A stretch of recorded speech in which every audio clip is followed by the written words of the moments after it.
Ayan guys, lakad-lakad, ang lamig.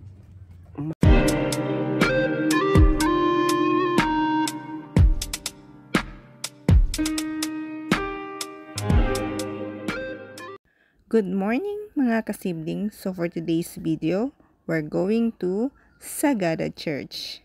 And of course, we're going to Sagada Cemetery and Hanging Coffin Cemetery.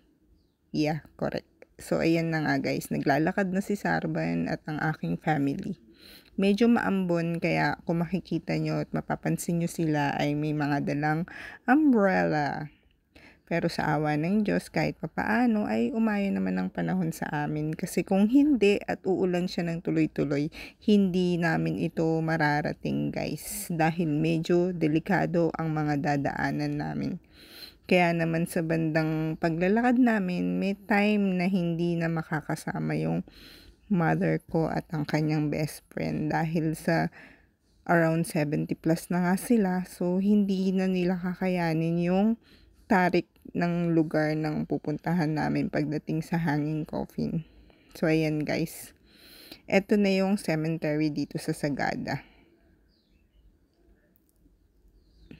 Ayan, so banda dyan naglalakad pa rin sila, pero malapit na silang mag-stop dyan kasi makikita nyo may pababa na, and then mamaya marami ng hagdan pataas. So hindi na sila pwedeng pumunta doon, yun ang suggest ng tour guide namin. Ayan, kung makikita nyo, yung paglalakad ko dyan, medyo pasadsad na din. So, ayan na nga guys, dumating na sa point na naglalakad na kami. At almost one person na lang yung pwedeng dumaan, no? Dahil sa kitid niya. Ayan, makita nyo, puro hagdanan na siya. So, siguro mga 20 minutes din kaming naglakad dito guys, papaakyat. So, ang pinakamahirap dito, yung papaakyat.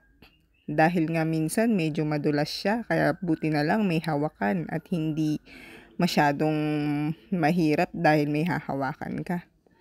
At eto na nga guys, narating na namin yung tuktok. Makikita nyo marami ding tao dito guys na nagpi-picture dahil isa nga naman ito lang ang merong hanging coffin dito sa Pilipinas.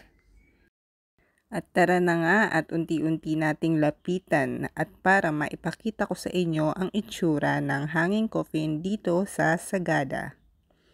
So ito na guys. Ayan, yan ang itsura ng hanging coffin dito sa Sagada. Bali guys, gumamit sila dito ng kahoy na hagdanan para ikabit yan before. At maraming salamat nga sa panonood sa aming vlog at huwag po kayong magsawa. Thank you for watching!